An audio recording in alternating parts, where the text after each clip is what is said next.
बोले श्री प्राणनाथ प्यारे की जय। श्री सद्गुरु महाराज की जय। सद्गुरु श्री रामचंद्र जी महाराज की जय। तीनों पूरी धाम की जय। सर्व सुंदर साथ की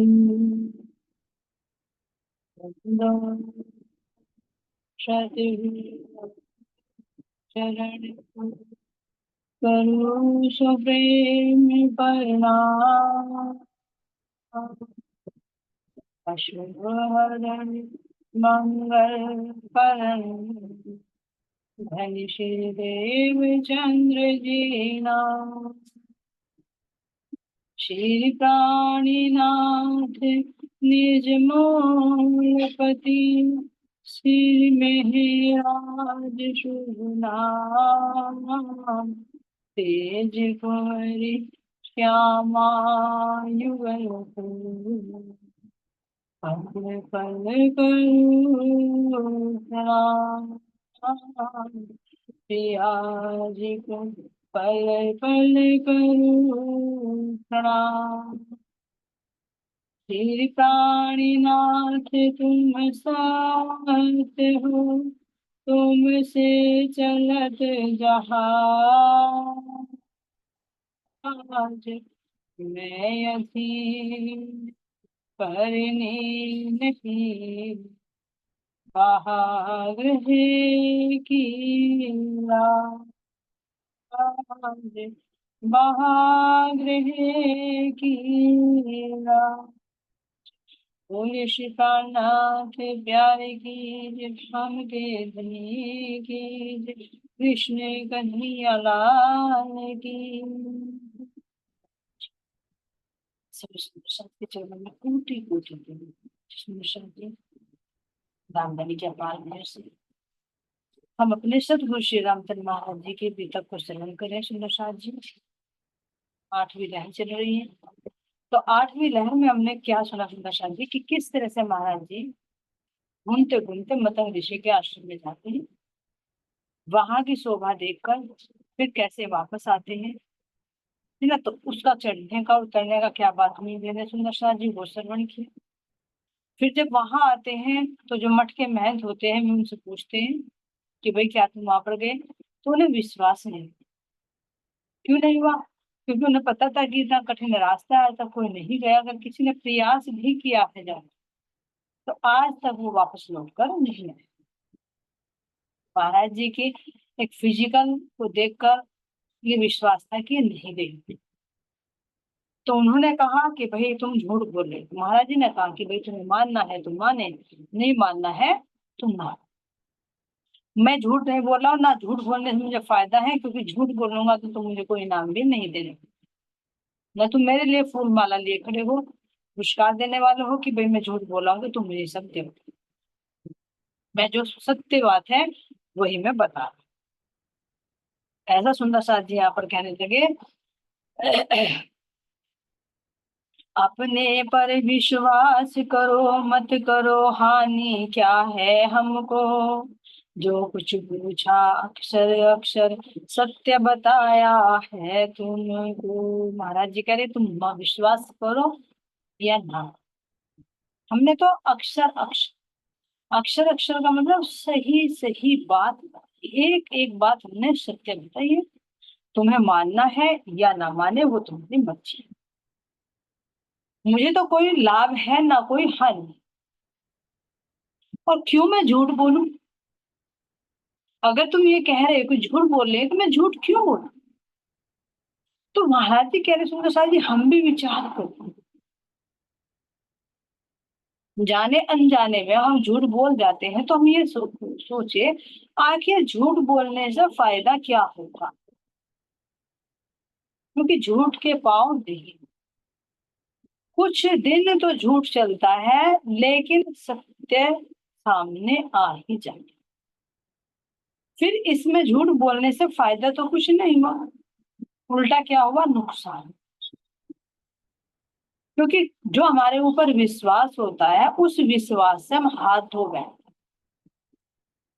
एक बार का झूठ, दो बार का झूठ, तीन बार का झूठ, फिर इतनी कंडीशन हो जाती है कि सामने वाला ये सोचेगा कि तुम्हारी सत्य बात को भी झूठ मान लेता है। चाहे तुम कितनी भी सौ खा खा कर कहो कि मैं सत्य कह रहा हूँ, लेकिन फिर भी मन में एक शंका रहती है। क्यों? क्योंकि एक बार विश्वासघात जब हो गया हो। और झूठ तो सुंदर सा जी, ये तो कुछ भी झूठ नहीं है, लेकिन बहुत बड़े बड़े झूठ भी होते हैं सुंदर सा जी। लेकिन महाराज जी कह रहे हैं कि झूठ बराबर पाप नहीं, और सांच बराबर तप। और जाके हृदय सांचे ताकि हृदय पाप। झूठ बोलने के बराबर इससे बड़ा कोई और पाप नहीं है, और सच बोलने के बराबर कोई तप नहीं। और जिसके हृदय में सच होता है, उसके हृदय में ही आग परमात्मा विराजमान। कहने के लिए, देखने के लिए, सुनने में बहुत छोटी सी चीज लगती है, बहुत छोटी सी चीज। और शुरुआत भी छोटी छोटी घटनाओं से ही होती है। जैसे देखा होगा छोटा बच्चा, छोटा बच्चे को कोई सिखाता नहीं, लेकिन वो ऑटोमेटिक झूठ बोल देते। कुछ घर वाले सिखा देते। मान लीजिए घर पे बैठे कोई आया, बेटा मम्मी से कहते मम्मी यहाँ आ रही, तो डर नहीं है ना उसके अंदर बीच। आज तो हम उसको झूठ बोलना सिखा रहे, कल फिर वो हमारे से ही झूठ, तब कैसा लगेगा? फिर कहेंगे हमारा बच्चा तो झूठ। एक तो विकार नेचुरली होते हैं, विकृति संसार में है। देखा यहाँ पर भी जब किसान फसल उगाता है, तो जब गेहूं बोता है या कोई फसल बोता है, उसे कितना टाइम लगता है उसको। बोता है, निराई गुड़ाई करता है, खाद पानी देता है, केयर करता है। लेकिन उसके साथ में जो खरपतवार होती है, जो बेकार की घास होती है, वो तो उग जाती है ऐसी, और उससे ज्यादा बढ़ोतरी हो जाती है। तो इसी तरह से जो बेकार की चीजें होती है, जो बुराई होती है, वो स्वतः ही फैलती रहती है। लेकिन अगर उसको तुम बढ़ावा दो तो बहुत बढ़ जाएगी। तो कहने के लिए बहुत छोटी होती है, लेकिन फिर बड़ी होकर ये इतना विस्तार हो जाता है, इतना विस्तार होता है कि फिर चाह कर भी हम इसको नहीं छोड़। कैसे नहीं छोड़ पाते? क्योंकि पता ही नहीं चलता मुंह से कब झूठ निकल जाता, क्योंकि हैबिट बन। यहाँ तक की कंडीशन हो जाती है कि अगर मैं तुम्हें कह रही भाई झूठ ना बोलो, है ना, तो तुम मुझे भी फोर्स करोगे कि जैसे कहते ना। यानी ये भी विवेक नहीं होता कि जो तुम्हें रोज कह रहा है कि भाई झूठ मत बोलो, उससे ही तुम झूठ बोलने के लिए प्रेरित करो। तो ये देखे कि विवेक कितना अंधा हो जाता है। सही से पूछे, क्यों विवेक, क्यों विवेकहीन है? क्योंकि वो सबसे बड़ा विवेकहीन है जिसे ये ही नहीं पता कि मैं झूठ बोलता। वो कहा जाता है कि सबसे बड़ा मूर्ख वो होता है जिसको यही नहीं पता होता कि मैं मूर्ख हूँ। जो मूर्ख होता है वो अपने आप को सबसे बड़ा ज्ञानी समझता है। लेकिन जिसके अंदर विवेक होता है, वो सही गलत का निरूपण करके अपने आप को देख पाता है कि मेरे अंदर क्या कमी है, मेरे अंदर क्या अच्छाई है, वो देखता है। और जो गलती है उसको स्वीकार। लेकिन विवेकहीन वो होता है जिसे ये भी नहीं पता चलता कि तू झूठ बोल रहा है, और फिर ये कहूं कि मैं तो झूठ बोलता ही नहीं हूं। तो अब विचार करिए उसके शब्दों से ही कि उसके अंदर इतना भी विवेक नहीं है कि तू झूठ बोल रहा है या नहीं बोल रहा है। अगर ऊपर से पर्दा डाले वो तो बात दूसरी कि उसको पता है फिर भी वो एक्सेप्ट। लेकिन वो भी मूर्ख है, क्योंकि सबसे बड़ा साहसी वो होता है जो अपनी गलतियों को एक्सेप्ट करता है। और जो पता होते भी उस पर पर्दा डालता है, तो वो तो सही पूछे खुद को ही गड्ढे में डालने के लिए अग्रसर। तो यही महाराज जी कह रहे सुंदर साथ जी कि भाई तुम्हें सच, मैं तो सच कह रहा हूं, तुम्हें मानना है या ना मानना वो तुम्हारी मर्जी। मुझे तुम्हारे से कोई फायदा या कोई नुकसान तो नहीं। इसी तरह से सुंदर साथ जी, हम झूठ बोले, सामने वाले पर कोई फर्क नहीं पड़ेगा, उसका कोई लाभ या हानि नहीं, उल्टा हमें ही उसका नुकसान। तो इसीलिए महाराज जी कह रहे हैं, परीक्षार्थ बोले महंत जी, यदि तुम वहां गए हो तो चिन्ह बताओ हमें वहां के, तब जानेंगे पहुंचे हूँ। कह रहे महाराज जी, परीक्षार्थ बोले महंत जी। अब महंत जी को जब विश्वास नहीं हो रहा था, महाराज जी कह रहे भाई मैं तो सत्य बोल रहा हूँ, अब तुम्हें मानना है या ना माने। तो उसको तो बेचैनी हो रही है कि देखो तो भाई इसकी बातों में कितनी सत्यता है, तो परीक्षा लेने के लिए उतारना होगा। तो उन्होंने कहा कि यदि तुम वहां गए हो तो कोई चिन्ह, भाई वहां गए होंगे तो चिन्ह बताओ कुछ, वहां के क्या कैसा आश्रम है, कैसे वहां के ऋषि मुनि है, क्या क्या तुम्हारी बातें हुई, सफर कैसा कटा, कुछ तो बताओ। न होगा कि बताएगा, तो गया होगा तो जरूर बताएगा। अब महाराज जी कह रहे हैं, कहीं पूर्ण बनावट उसकी मध्य चौथे के है ताल। पूरी बनावट महाराज जी ने, कि कैसे कैसे घना जंगल था, कैसे कैसे बीच में पिंजर पड़े हुए थे, कैसे मैं उस पर गया तो चारों तरफ से कोई रास्ता ही नजर नहीं आया, कैसे कि कुछ चट्टान को ही काट कर चारों तरफ दीवार की भांति वो कटी हुई चट्टान थी, फिर उसके अंदर ताल था मध्य में, फिर वो 3 खंडों में था। मुझे पहले खंड में कैसे झाड़ू बिल्कुल साफ सुथरा मिला, झाड़ू मिली, है ना, इसका सुंदर से साथ फिर अंदर में आ रही प्रेरणा की इसका कोई बहुत गहरा बात हुई, तब मैं मन चला आश्रम की जो बनावट है ना, बार बार दिल में उभर कर आ रही, लेकिन अभी महाराज जी की कृपा से कुछ अभी इतना मिला नहीं, मंथन का है ना। तो मध्य में एक पहले खंड में क्या बताया कि बहुत साफ सुथरा एक पत्ता है, केवल एक झाड़। तो सफाई का मतलब ये अपने अंतःकरण से मतलब है, परम ज्ञान रूपी झाड़ू से जो सफाई है। फिर दूसरे खंड में क्या हुआ, धुना रमाना, जहां पर हवन को पीछे भी आया कि धुना रमाना है, ब्रह्म ज्ञान से उसको रहने में उतार, है ना। और उसके पास में आसन पड़ा हुआ है, ताक पर दीपक रखा हुआ था, जिसकी बत्ती काली हो रही थी मानो रात में वो जला हो, है ना। तीसरे खंड में केवल लकड़ था, बाकी और कुछ नहीं, क्योंकि जिनसे वो धुने का कार्य चला। ऐसे महाराज जी ने हूबहू सारी बातें उनको बता दी थी, ऐसे ऐसे। और फिर ये भी बताया कि जब मैं वापस आया तो बहुत भयानक था, अंधकार होने लगा। तो जब मैं रास्ते में आया तो मुझे एक चितकबरे रंग की गाय भी मिली, जिसको शेर ने फाड़ रखा था, और वो तड़फ रही थी। पूंछ उसकी नहीं थी, पेट की तरफ से उसको फाड़ रखा था, खून उसके अंदर से बह रहा था, और उसके जो सिर था उसकी गर्दन के नीचे दबा हुआ था। तो मैंने उसको जब देख जाकर उठाया तो उसने मेरे सामने ही दम तोड़ दिया। ये भी महाराज जी ने साथ में दिया, है ना। और फिर सारा मरने का सारा वृतांत बताया कि मैंने कैसे उसके मुंह को पकड़ा, कोशिश की उसे निकालने के लिए, जब मेरे हाथों में उसका मुंह था तो उसने कैसे वो प्राण वहां पर त्याग दिया। अब ऐसा सुंदर सा जी जिन्होंने ऐसा वृतांत सुना महंत जी ने, तो कह रहे हैं,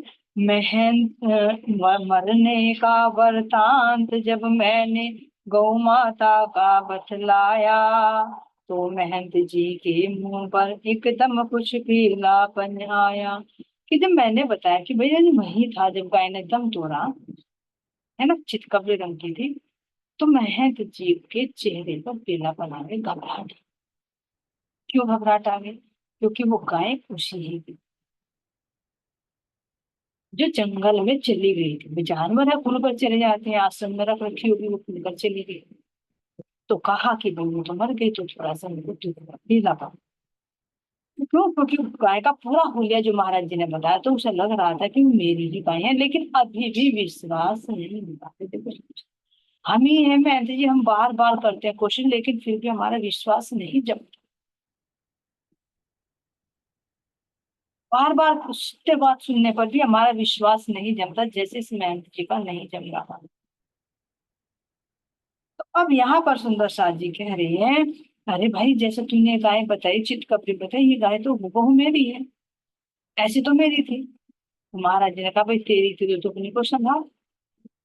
ध्यान में सुंदर साथ जी महाराज जी ने क्या कहा, हमने कहा आपकी है तो अपने को देखो भालो। महाराज जी कह रहे सुंदर साथ जी, हमारी भी जो गाय है, हमारा भी जो जीव है, हमारी भी जो इंद्रियां है ना, तो महाराज जी कह रहे इनको भी तुम देखो संभालो, कोई जंगली जानवर ना खा फाड़ जाए। बाहर की विकृति में हमारी ये इंद्रियां ना फंस जाए।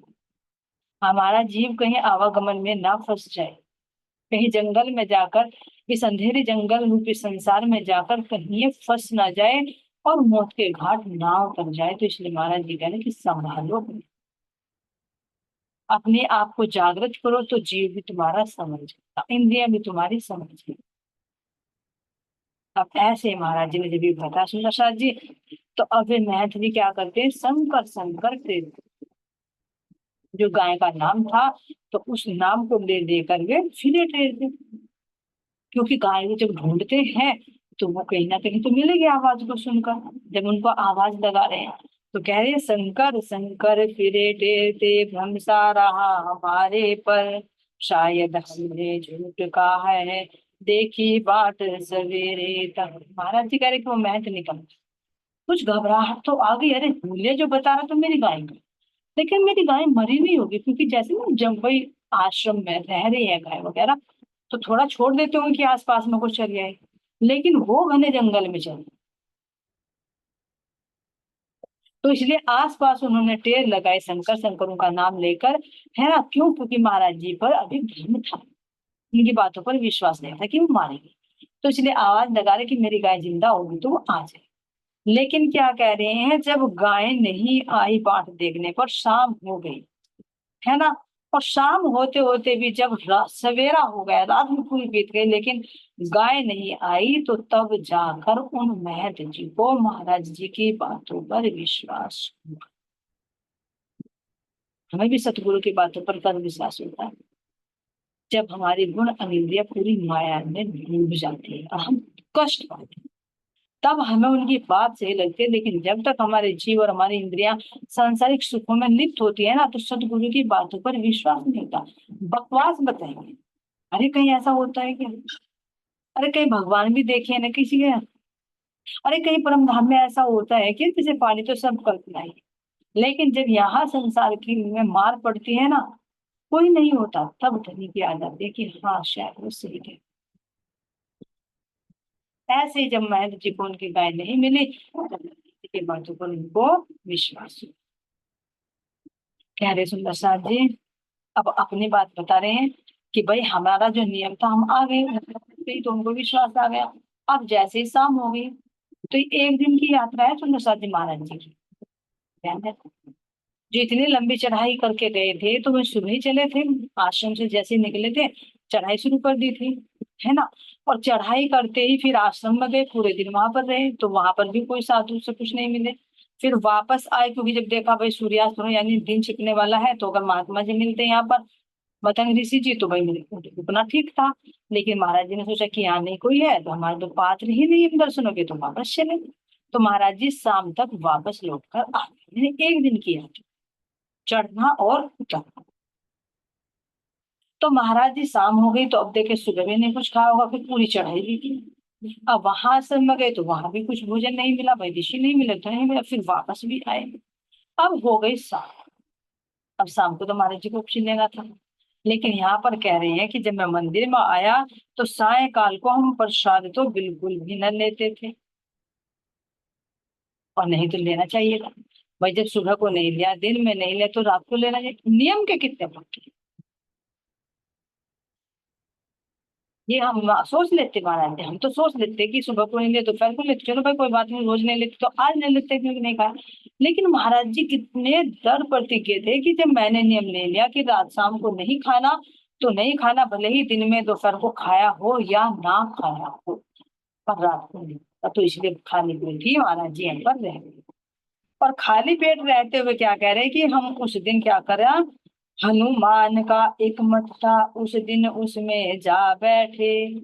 अब जो हनुमान जी का मठ था वहां पर बना हुआ, तो महाराज जी कह रहे कि मैं उसमें जाकर बैठ गया, क्योंकि रात तो बितानी थी। अब उसमें क्या कह रहे हैं कि जो कंबल था दिया हुआ, वो कंबल तो नीचे बिछा लिया, जो मैंने दिया था लाला जी ने, कंबल तो बिछा लिया, ऊपर से चादर और चादर या ओढ़ ली, कंबल बिछा लिया। और कह रहे हैं कनपटिया के आजू बाजू लगे हुए निज घोड़े थे। याद है ना सुंदर साथ जी, कनपटियों के आजू बाजू, जो ये कनपटी होती है, कनपटी के आजू बाजू लगे हुए थे अपने घोड़े, यानी जो घुटने, वे घुटने लगे हुए थे क्योंकि घुटनों में सिर देकर बैठते थे ना महाराज जी। बैठने का तरीका हमारा कि हमारे की तरह पेट तो नहीं निकले हुए थे ये इतने लंबे लंबे कि जो बैठा भी ना जाए। कह रहे महाराज जी की मैं तो अपने हाथों से अपने शरीर की गठरी बना लेता था, तो किसी भी मोड़ में लिया इस मशीनरी को।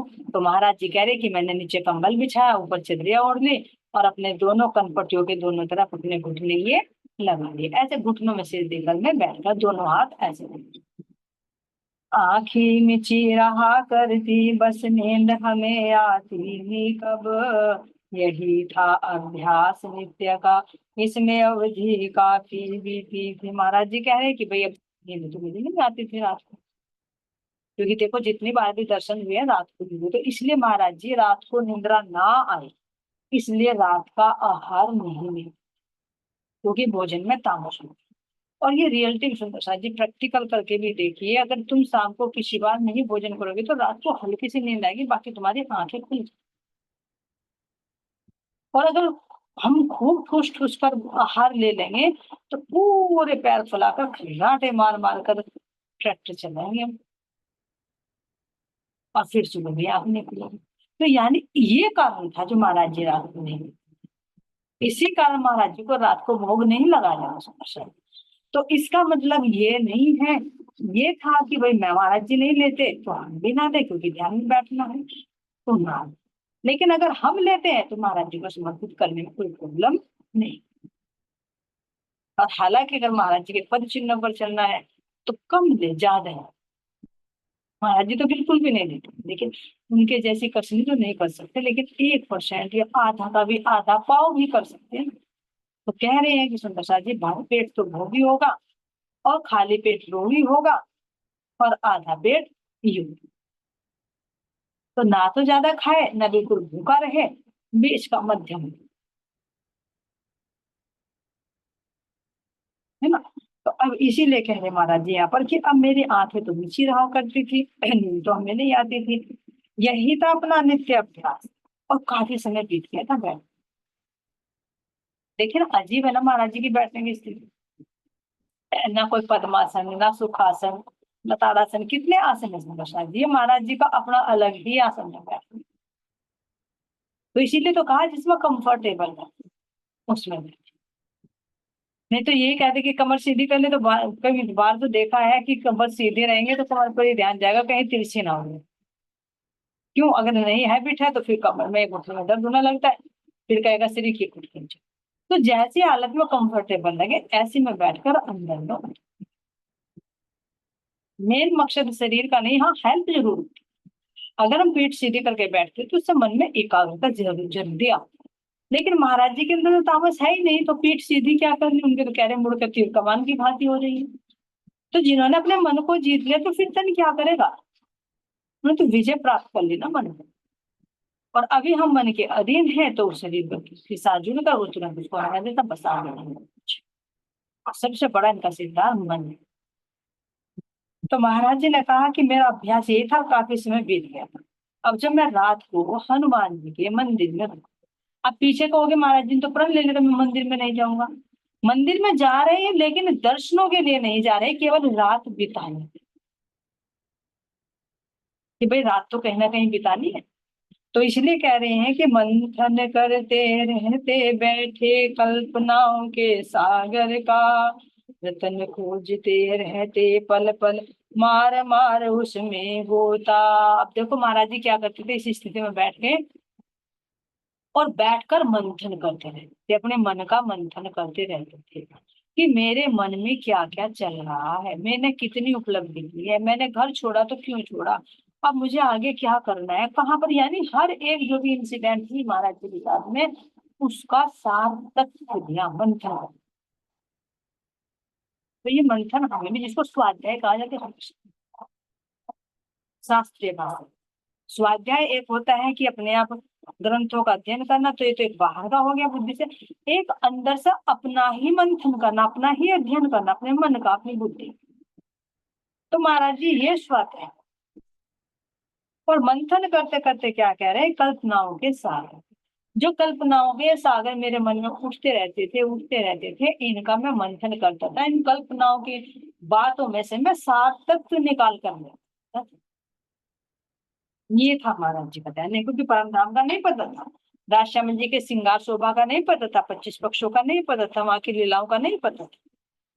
बस अभी मन में जो विचार चल रहे थे, जो इंसिडेंट होते रहते थे, उनमें ढूंढते रहते थे, इसलिए कह रहे रतन खोजते रहते पल पर मार मार उसने ढूंढ। अभी जो मन के विचार थे, कल्पना किससे बनती है? मन से। तो मन के विचारों में, विचारों रूपी जो सागर था, उस सागर में बार बार गोते लगाता था और उसमें से सत्य रूपी बात का रत्न निकाल कर लेकर आता।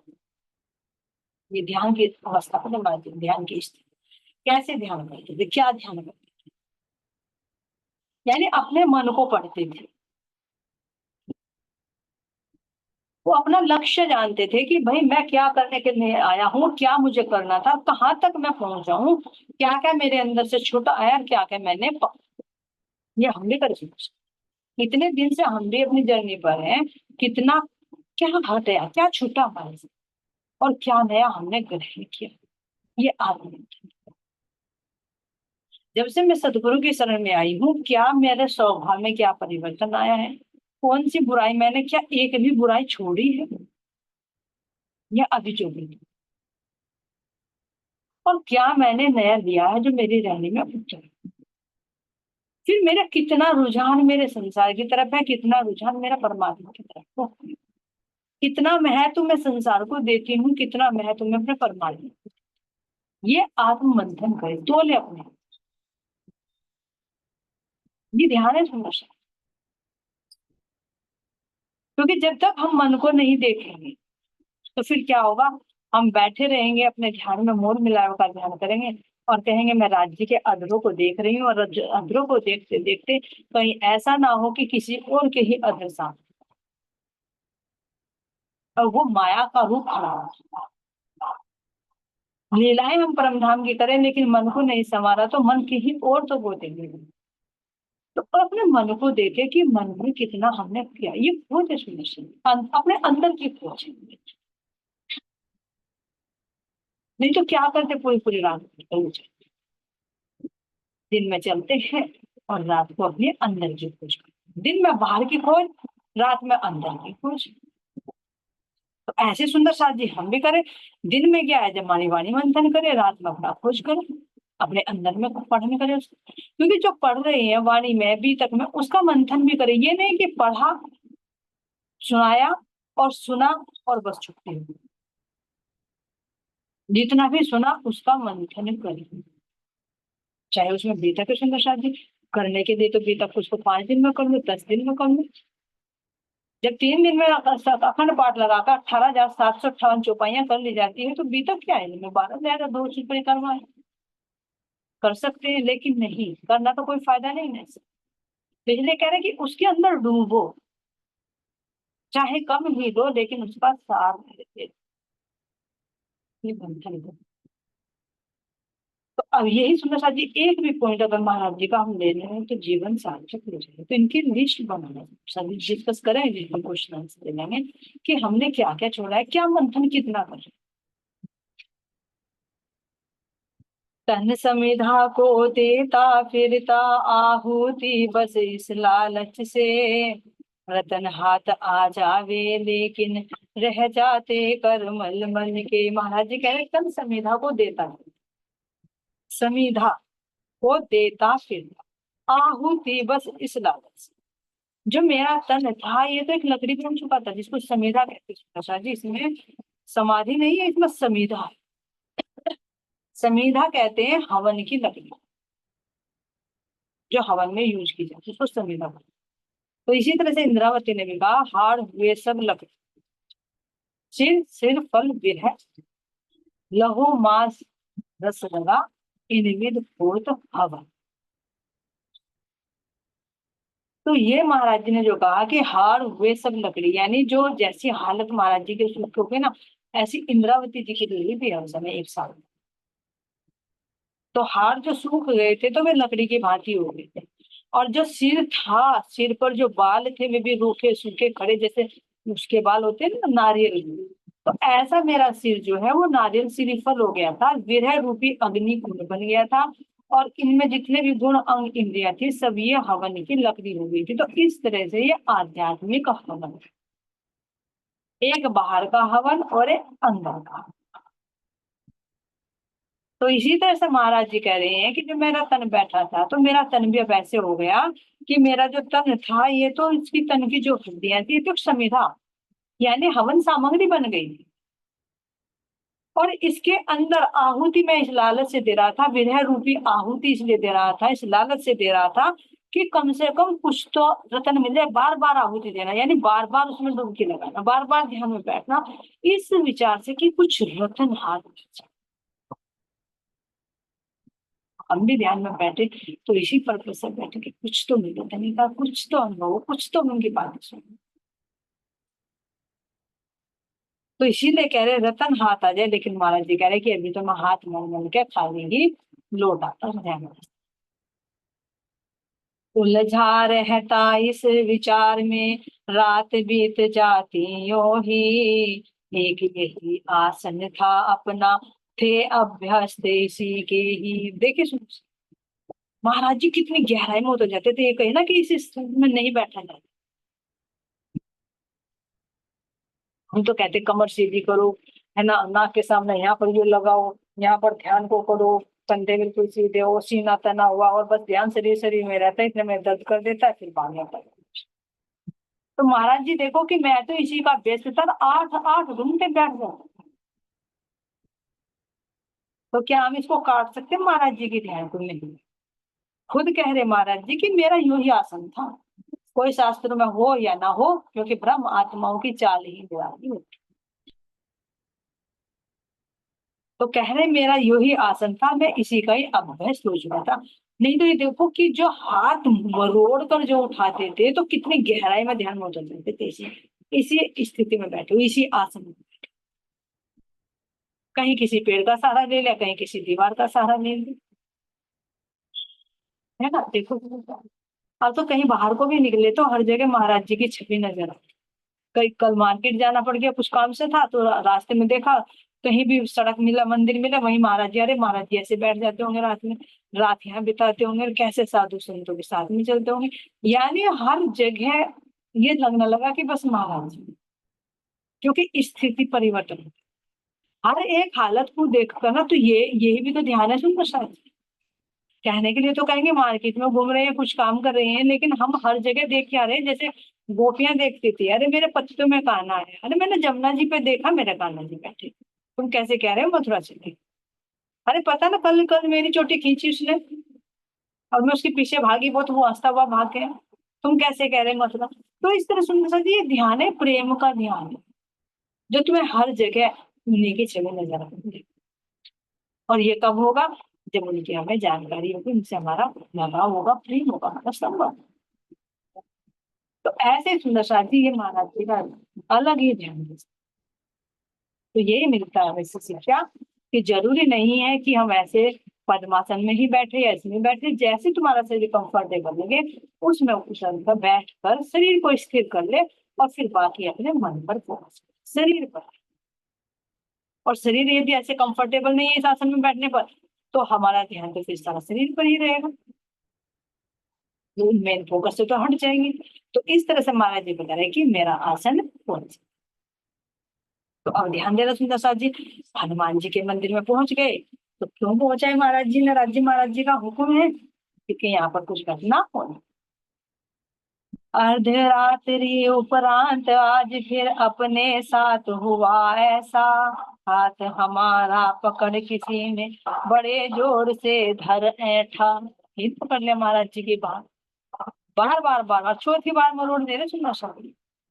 क्योंकि एक बार तो पता ही नहीं चला था कि कौन थी, कोई भाई बला थी, कोई देवता था, कौन था। 2 बार में तो शिव जी के दर्शन हुए, पहली बार में कुछ पता नहीं था, लेकिन हाथ तो उसमें भी मरोड़ा था। और अब चौथी बार यहाँ पर, यहाँ फिर कह रहे कि ऐसी घटना घटी, फिर मेरा हाथ पकड़ा। मैं ध्यान में बैठा था, तो हाथ पकड़कर मेरा मरोड़ा मुझे ध्यान से चिता, यानी कितनी गहराई में उतर। आंखें आंखें आज लगी चिरती, बलपूर्वक खोल रहा, जो जो खुलती गई आंखें तो प्रकाश दीप्त हुआ। कह रहे महाराज जी कि जब मैं ध्यान में बैठा था तो उस शक्ति ने मेरी बाह मरोड़ी, बाह मरोड़ा कर मुझे ध्यान से चेता, और चेताकर जैसे मेरी आंख थोड़ी थोड़ी सी बंद थी, थोड़ी थोड़ी आंख खुली तो देखा तो सामने प्रकाश, और वो प्रकाश धीरे धीरे धीरे धीरे बढ़ता जा, जैसे जैसे मेरी आंख खुलती जा रही है वैसे वैसे वो बढ़ता जा रहा है। और कैसा लग रहा है, महाराज जी कह रहे कि मुझे ऐसा लगा कि जैसे सूर्य निकल गया, जबकि आधी रात को ही दर्शन हुए प्रसाद जी महाराज जी को। आधी रात तो कह रहे कि मुझे ऐसा लगा कि जैसे रात्रि है, तो रात्रि, लेकिन अब मेरे सामने सूर्य निकल गया और ऐसा प्रकाश था उसका। अब देखो शिव के दर्शन हुए थे तो भी प्रकाश के रूप में, यानी इन देवताओं का जो स्वरूप है वो प्रकाशमान है। हमारे इस शरीर में कोई नूर नहीं है, लेकिन इनके अंगों में तेज है, अग्नि तत्व की मात्रा ज्यादा है, सूक्ष्म शरीर है। इसीलिए तो हम इन आंखों से नहीं देख पाते, उसे देखने के लिए कुछ योग्यता, कुछ पात्रता चाहिए, जो महाराज जी हासिल कर चुके। तो कैसे सुंदर शाह जी महाराज जी को दर्शन होते हैं हनुमान जी के, वो हम अगली मीटिंग में सुनेंगे सुंदर शाह जी। अब के लिए इतना ही। कुछ त्रुटि हुई बोलने में सुंदर शाह जी आप माफ करते रहना। आप सबके चरणों में कोटि कोटि प्रेम। बोले श्री प्राणनाथ प्यारे की जय, श्री सतगुरु महाराज की जय, सतगुरु श्री रामचंद्र जी महाराज की प्रणाम। सभी सुंदर साथी चरणों में कोटि कोटि प्रेम का समय देने के लिए भी बहुत बहुत धन्यवाद। प्रणाम।